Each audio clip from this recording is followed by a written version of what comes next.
Boa noite, amados irmãos. Graças ao Senhor, mais uma oportunidade aqui. Hoje vamos estar dando continuidade na leitura, do livro Vida através da Morte. A partir desse ponto aqui, capítulo 8. Experiência vitoriosa.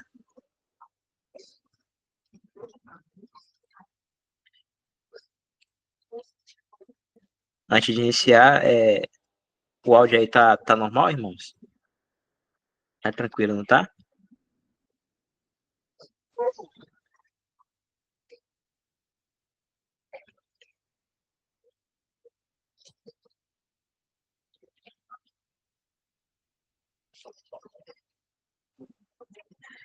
Certo.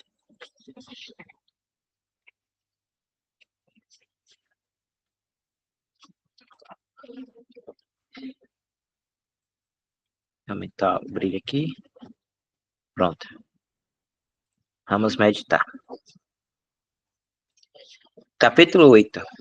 Experiência vitoriosa. Portanto, agora nenhuma condenação há para os que estão em Cristo Jesus. Romanos 8, versículo 1.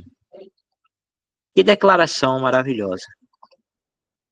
Não se trata meramente do que será a justificação do crente quando for manifestado diante do trono de Cristo, mas agora não há nada para condenar naqueles que estão em Cristo Jesus.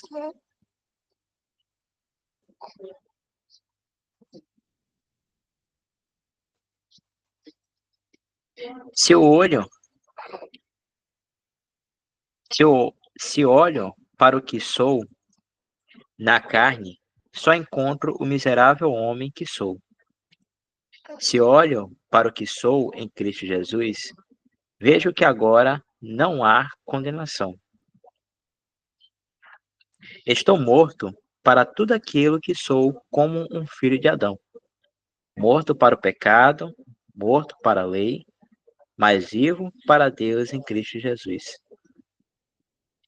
Então, sendo agora de outro, e estando em outro, em Cristo Jesus ressuscitado de entre os mortos, não me encontro apenas na posição de um que produz fruto para Deus, mas de um para quem agora nenhuma condenação há. Porque está assegurado disto? Não, você está assegurado disto? Será que pode existir alguma condenação para aquele Cristo ressuscitado que está agora na glória de Deus? Portanto, se você estiver nele, como poderá haver condenação para você?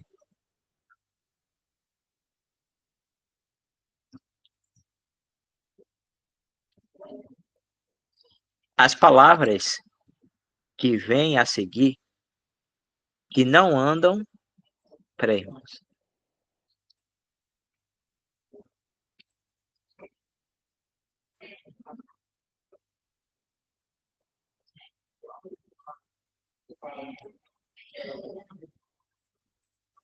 As palavras que vêm a seguir, que não andam segundo a carne, mas segundo o Espírito, são omitidas nas melhores traduções. Todavia, nós as encontraremos como resultado no versículo 4. Em alguma época posterior, elas foram inseridas aqui como se fosse uma condição, uma prevenção. Mas vamos nos deter na importância deste versículo como o próprio fundamento da libertação. Nenhuma alma poderá conhecer a verdadeira libertação do poder do pecado se não conhecer primeiro o absoluto favor de Deus em Cristo. Quão maravilhoso é, após um capítulo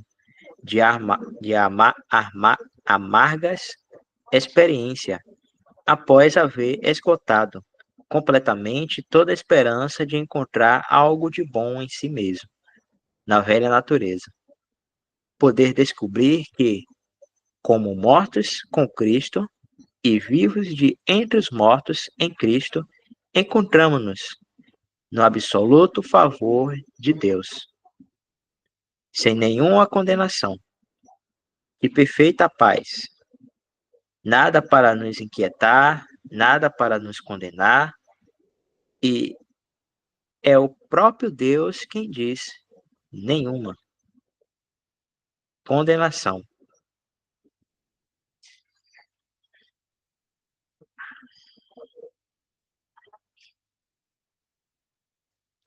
Querido jovem crente,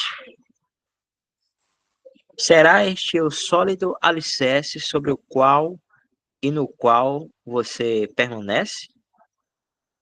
Se assim for, podemos passar ao versículo 2. Porque a lei do Espírito de vida,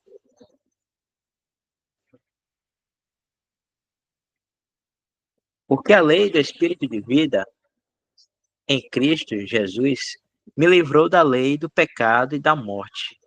Romanos 8, versículo 2.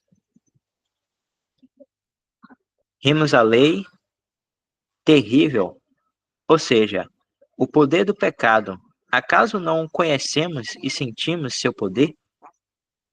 Mas que nova lei, ou poder, ou princípio é esta?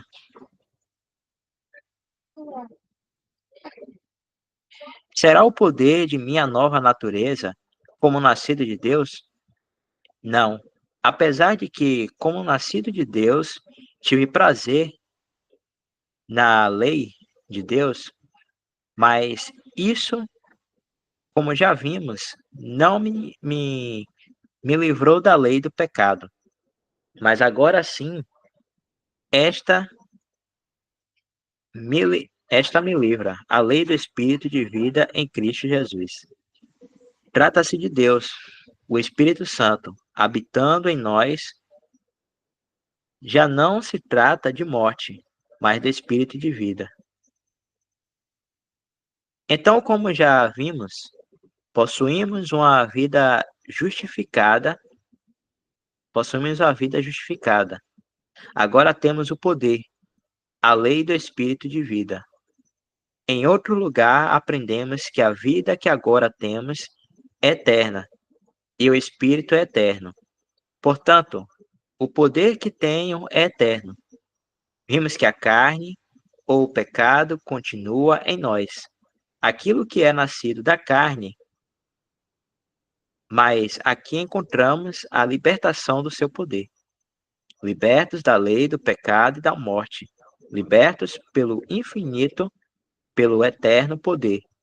A lei do Espírito de vida. Não diz que me livrará, mas que me livrou.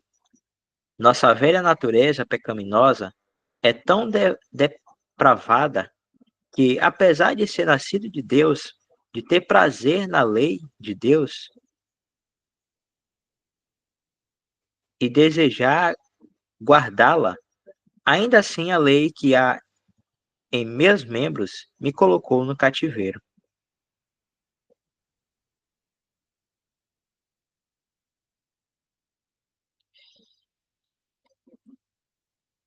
E acaso não foi assim que aconteceu?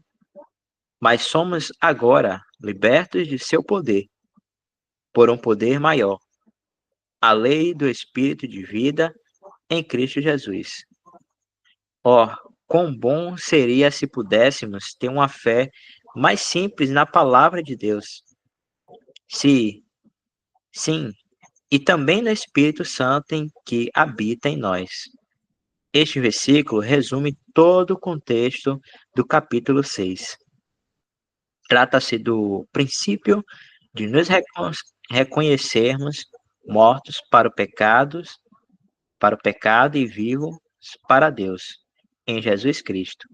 Princípio este aplicado pelo poder do Espírito.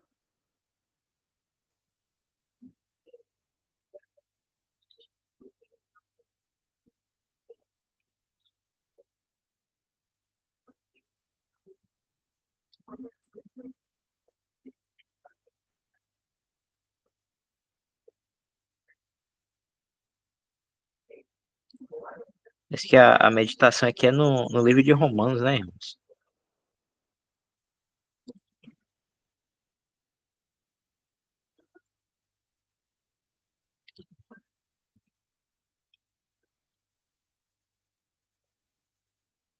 Vou ver aqui.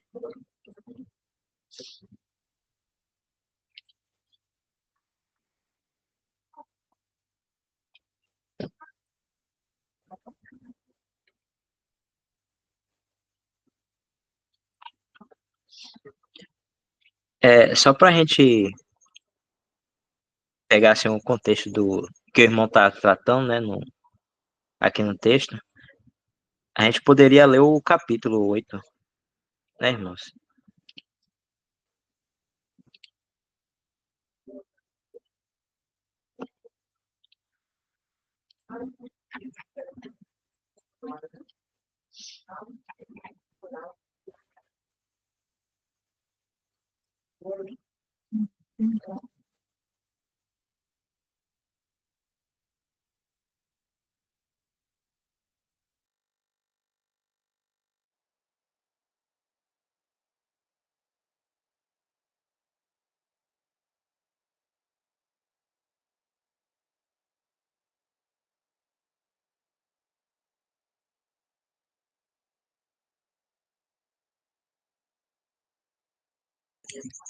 Vou ler aqui, irmãos, só para a gente ficar mais familiarizado, né, com o texto.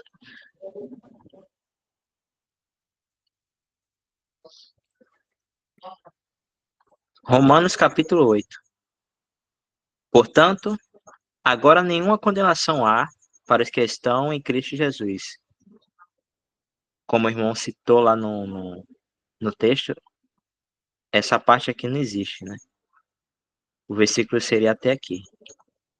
Portanto, agora nenhuma condenação há para os que estão em Cristo Jesus. Porque a lei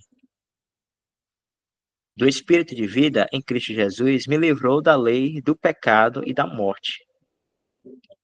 Portanto, o que era impossível à lei, visto como estava enferma pela carne, Deus, enviando seu Filho em semelhança da carne, do pecado, pelo pecado condenou o pecado na carne, para que a justiça da lei se cumprisse em nós, que não andamos segundo a carne, mas segundo o Espírito.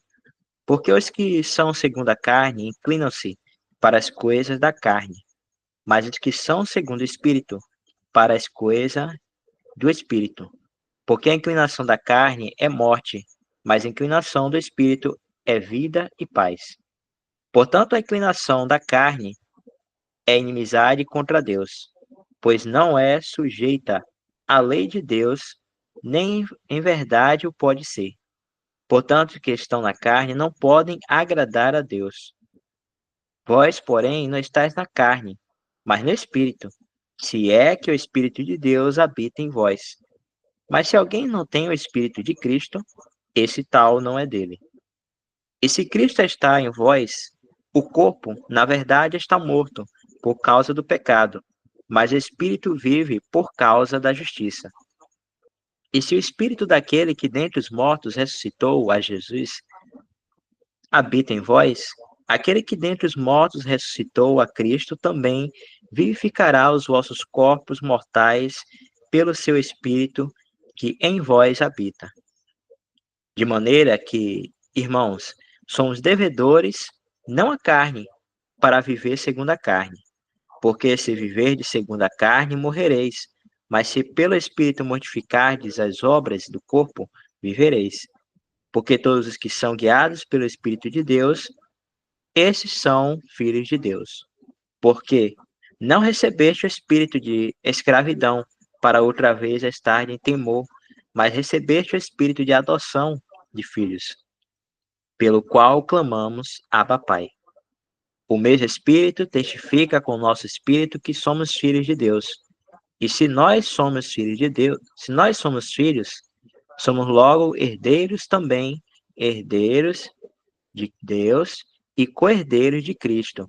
Se, se é certo que com ele padecemos, para que também com ele sejamos glorificados. Porque para mim tenho por certo que as aflições deste tempo presente não são para comparar com a glória que em nós há de ser revelada.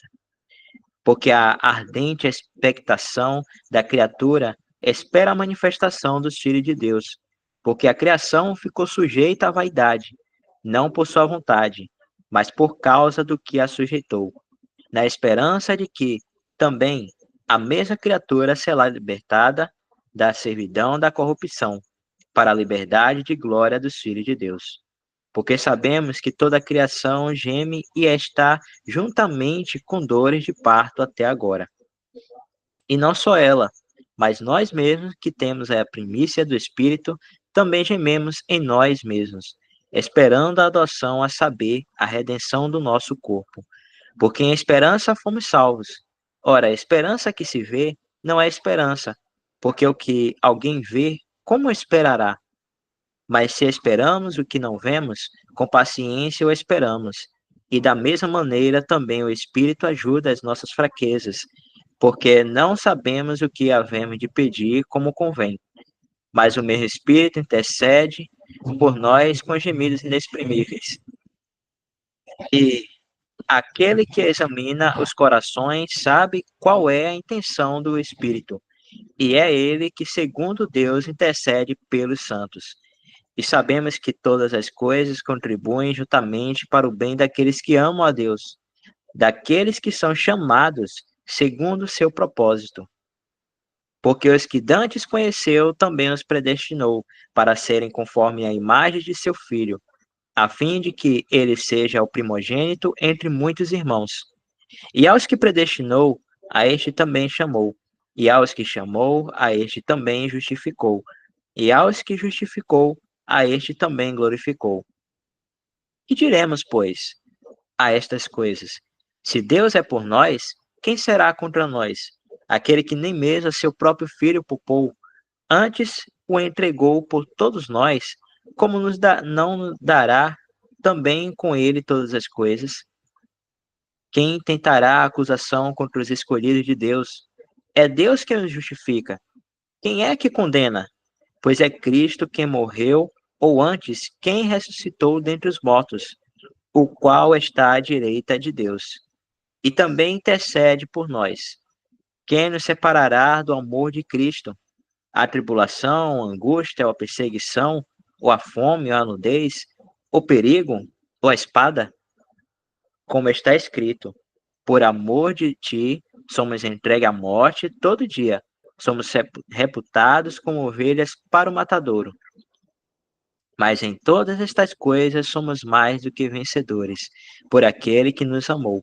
Porque estou certo de que nem a morte, nem a vida, nem os anjos, nem os principados, nem a potestade, nem o presente, nem o porvir, nem altura, nem profundidade, nem alguma outra criatura nos poderá separar do amor de Deus, que está em Cristo Jesus, nosso Senhor.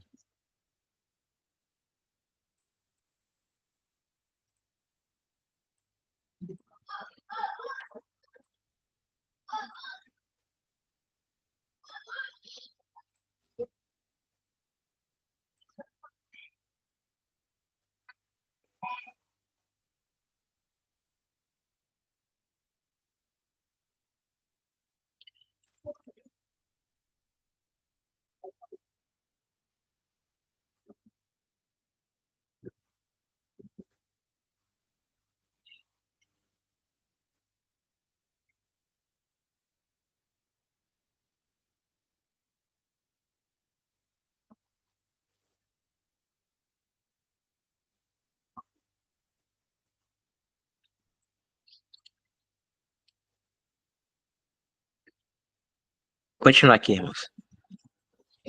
Ainda assim, há muitos jovens leitores que podem se deparar com esta dificuldade. Ao experimentarem a completa degradação da carne, conforme é descrita no capítulo 7, Talvez alguém diga: vejo como meus pecados foram perdoados, mas descobri a partir de então que a velha natureza que possuo é completamente má. Descobri que não há poder em se tentar guardar a lei de Deus. Não importa o quanto eu gostaria de consegui-lo, descobrir para minha surpresa uma natureza má, uma lei de pecado que me mantém cativo, que minha própria natureza, o pecado na carne, só praticou aquilo que eu odiava e condenava. Como então você pode me afirmar que não há condenação? Vamos ler o versículo seguinte em busca de uma resposta. Portanto, o que era impossível à lei, visto como estava enferma pela carne, Deus, enviando seu Filho em semelhança da carne, do pecado, pelo pecado condenou o pecado na carne, para que a justiça da lei se cumprisse em nós, que não andamos segundo a carne, mas segundo o Espírito. Romanos 8, versículo 13 e versículo 4. Aqui está o que a lei não podia fazer e que Deus fez. A lei não podia libertar nem da culpa, nem do poder do pecado, nem do poder do pecado.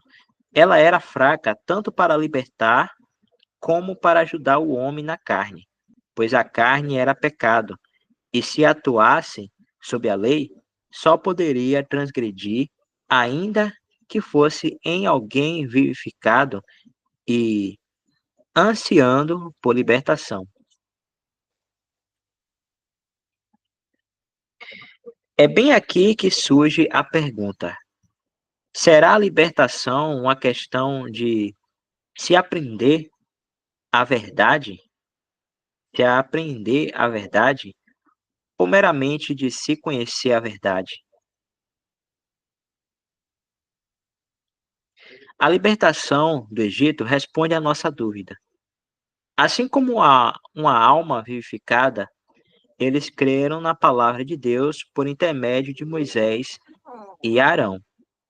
Êxodo 3, versículos 7 a 10, capítulo, esse que é o capítulo 4, versículo 31 e 32. E ansiavam por libertação. Êxodo 5, de 1 a 3. E por assim dizer, passaram pela experiência de Romanos 7 fazendo tijolos nas olarias do Egito, tornando-se mais desventurados do que nunca, e nem um pouco libertados. Acaso foi o aumento de conhecimento ou de apreensão que os livrou? Porventura o conhecimento das promessas de Êxodo 6 os libertou? Será que um conhecimento mais profundo do favor providencial de Deus, do capítulo 7 ao 11, os libertou? Nem um pouco. Eles foram libertados verdadeiramente com base na redenção, mas isto foi pelo poder de Deus.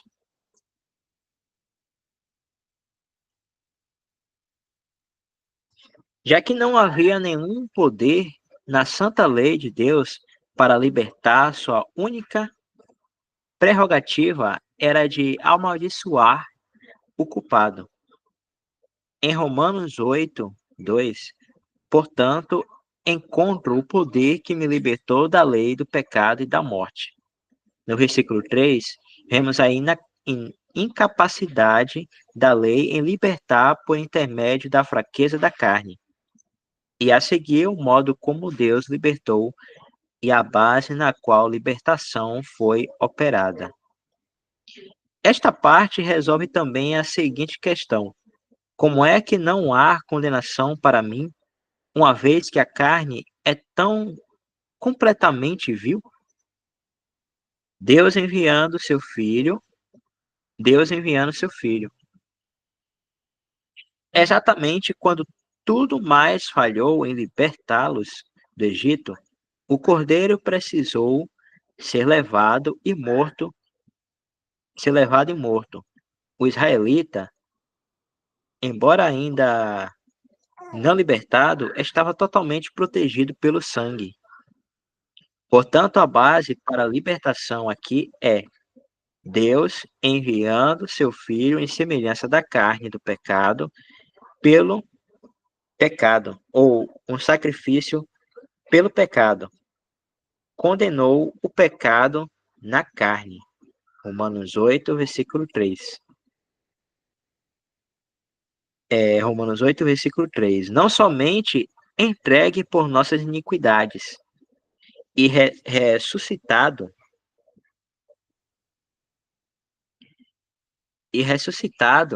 para nossa justificação, como já vimos, mas a morte expiatória do Filho.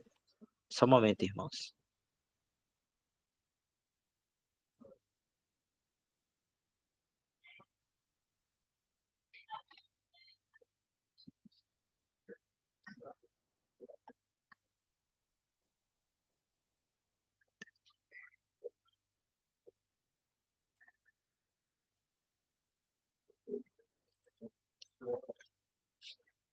Mas a morte expiatória do Filho de Deus, enviado por causa do pecado, a própria raiz. É assim que agora, havendo tanto os pecados como o pecado sido ambos condenados, julgados, é que não há positividade, é que não há positivamente nada deixado para ser condenado. É, portanto, com base na obra expiatória do Filho, que o Espírito de vida em Cristo Jesus concede completa libertação.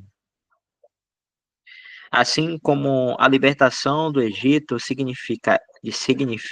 significava a saída de um lugar ou de uma condição de escravidão para outra de liberdade, também o crente é, pelo Espírito de vida, levado para fora de um lugar ou de uma condição chamada na carne, para outro lugar ou condição chamado em Cristo. Havendo Havendo o pecado sido perfeitamente julgado por ter o Santo Filho de Deus sido feito pecado por nós,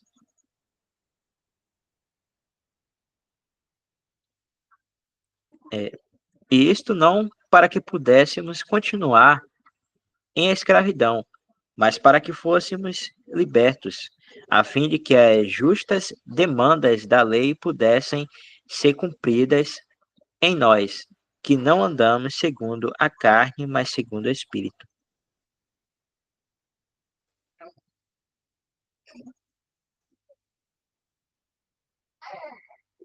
Israel, que então encontrava-se em escravidão, é agora visto livre, liberto para servir Jeová. E assim também foi conosco. Apenas temos sido vivificados, continuamos na escravidão da carne ou sob a lei. Aprendemos agora acerca da total malignidade da carne e de nossa incapacidade, deixando assim de buscar o aperfeiçoamento da carne. Não estamos mais nela, mas em Cristo, libertados pelo Espírito. Devemos agora andar em conformidade com o Espírito, e o Espírito irá atuar em nós, em poder, com base na obra de Cristo. A carne é deixada de lado por aqueles que não andam segundo a carne. Uma outra posição é ocupada agora por aqueles que andam segundo o Espírito. Há, por assim dizer, duas classes, porque os que são segundo a carne inclinam-se para as coisas da carne, mas que são segundo o Espírito para as coisas do Espírito. Romanos 8, 5. Uma é morte, a outra é vida. E mais ainda, a inclinação da carne é inimizade contra Deus, pois não é sujeita à lei de Deus, nem em verdade o pode ser. Romanos 8, versículo 7. Segue-se disso que aqueles que estão neste terreno, aqueles que estão na carne, não podem agradar a Deus. Acaso você, jovem crente, já chegou a esta conclusão que sua velha natureza, a carne, o pecado, é completamente incapaz de agradar a Deus? Trata-se de uma raiz que só produz o mal. Não importa o quanto você,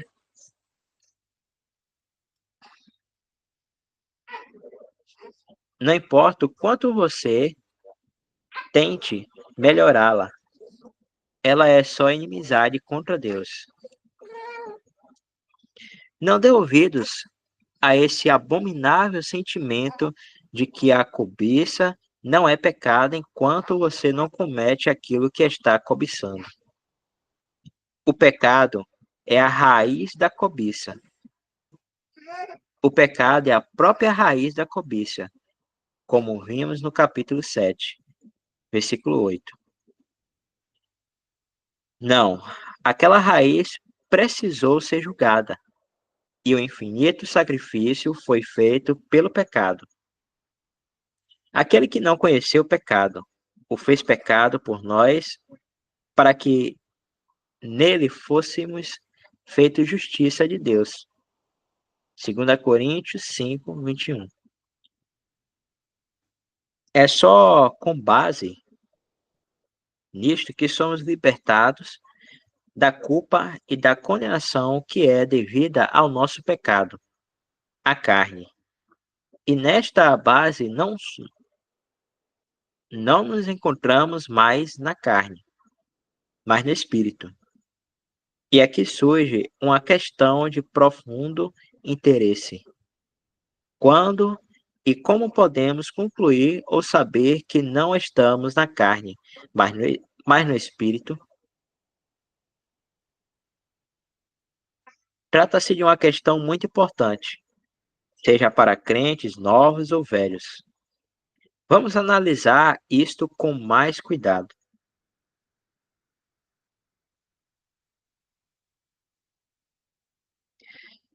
Não há dúvida alguma de que aquele que em vós começou a boa obra, aperfeiçoará até o dia de Jesus Cristo. Filipenses 1, versículo 6.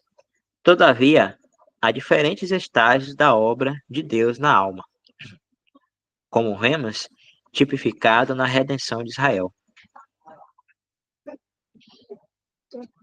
O versículo 9 responderá a esta importante questão. Quando podemos concluir que não estamos na carne, mas no espírito, vós, porém, não estáis na carne, mas no espírito, se é que o Espírito de Deus habita em vós. Romanos 8, versículo 9.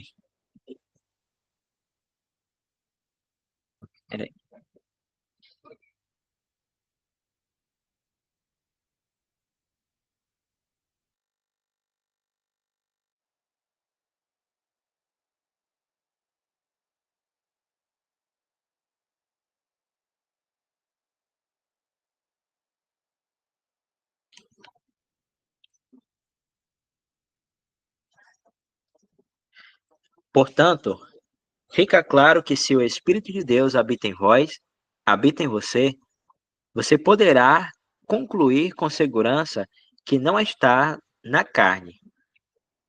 Haveria então um período distinto entre a vivificação ou novo nascimento de uma alma e a habitação do Espírito de Deus em nós?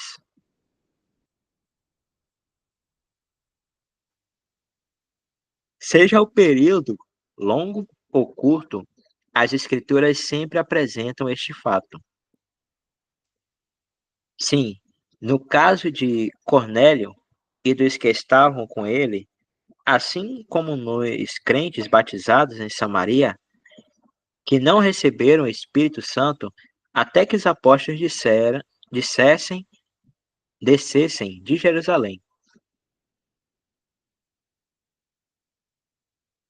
Cornélio era, evidentemente, uma alma vivificada, assim como toda a sua casa, Atos 10, versículo 2, mas não libertada.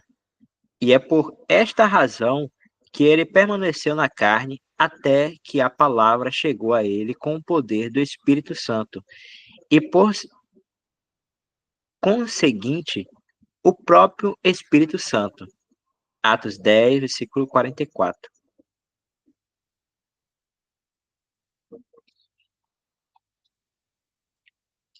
Surge, portanto, a pergunta: você já recebeu o Espírito Santo? Se ainda não, mesmo tendo sido vivificado, você continua na carne, procurando a sua melhoria, ainda que seja pelas obras da lei. Cornélio não poderia ser considerado um cristão até haver recebido o Espírito Santo. E nem você pode considerar-se no sentido pleno da palavra até que tenha recebido o Espírito. Se alguém não tem o Espírito de Cristo, esse tal não é dele. Romanos 8, versículo 9. Outro dia encontramos um homem já idoso, que disse haver permanecido no Egito por 30 anos. E você, leitor, está escravizado? Está escravizado ou salvo? Na carne ou no espírito? Não se trata de uma pergunta para ser recebida com leviandade. O versículo 10 não implica na erradicação do pecado ou no aperfeiçoamento da natureza má. E se Cristo está em vós, o corpo, na verdade, está morto por causa do pecado. Romanos 8, versículo 10. Se a doutrina da perfeição na carne fosse verdadeira, o corpo não poderia estar morto e nem morrer, pois pelo pecado veio a morte. Vemos o efeito do pecado no corpo e isto inclui a morte. Mas o espírito vive, ou o espírito é vida, por causa da justiça. Existe morte em razão do pecado, existe vida em razão da justiça. Não nossa, mas da justiça de Deus cumprida pela morte de seu Filho por nós. Deve o corpo, portanto, permanecer morto por causa do pecado? Não. E se o espírito daquele que dos mortos ressuscitou a Jesus habita em vós, aquele que dos mortos ressuscitou a Cristo também vivificará os vossos corpos mortais pelo seu espírito que em vós habita. Romanos 8, versículo 11. Quão completa a vitória de Cristo. A redenção de nossos corpos fica assim assegurada. O Espírito de Deus habita em nós. O Espírito de Deus habita em nós. Então, a vivificação de nossos corpos mortais é certa. Não estamos, portanto, na carne, embora ela esteja em nós, mas não somos devedores a ela, para vivermos após ela. O fim do pecado ou da carne é morte. Descobrimos, para nossa tristeza, que a morte está sempre pronta para agir no corpo. Porque se viverdes segundo a carne, morrereis, mas se pelo Espírito mortificardes as obras do corpo, vivereis. Romanos 8, versículo 13. Se nossa velha natureza não tivesse sido deixada para agir em nós, não teríamos necessidade de mortificar as obras do corpo. Não se trata de mortificar o corpo, mas as obras do corpo. O importante é vermos que isto é pelo Espírito. Este é um assunto apresentado na sua totalidade em Gálatas 5, versículo 16 ao 25.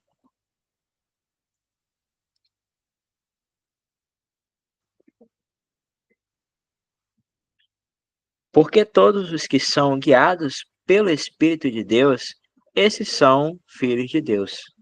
Romanos 8, versículo 14. Jesus disse: O servo não fica para sempre em casa, o filho fica para sempre. Jó, João, Evangelho de João, capítulo 8, versículo 35. Nós estamos na escravidão, mas na maravilhosa liberdade e privilégios do filho. Acaso não foi esta a primeira mensagem que ele, ressuscitado, deu a Maria?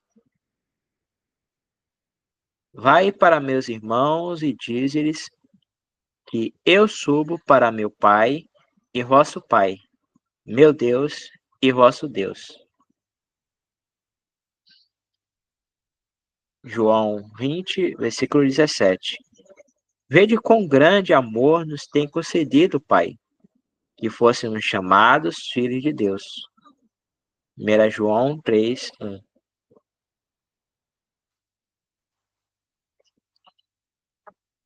E qual é a prova de tudo isso? Todos que são guiados pelo Espírito de Deus, esses são filhos de Deus. Romanos 8, 14. E também se sois guiados pelo Espírito, não estáis debaixo da lei.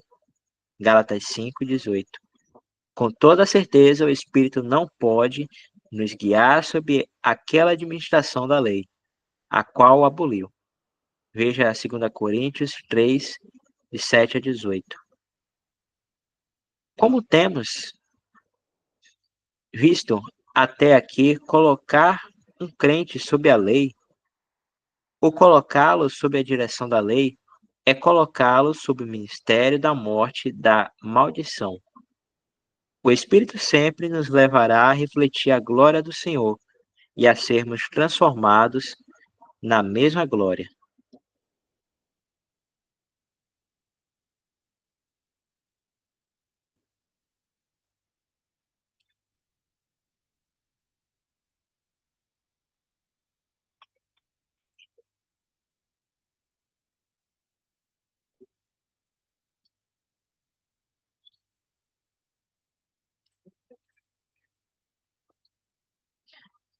São 9 irmãos.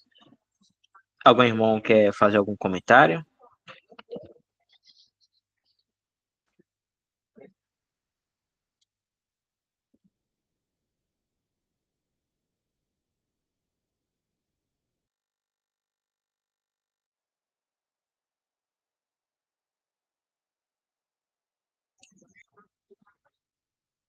Então já podemos encerrar por hoje, né, irmãos?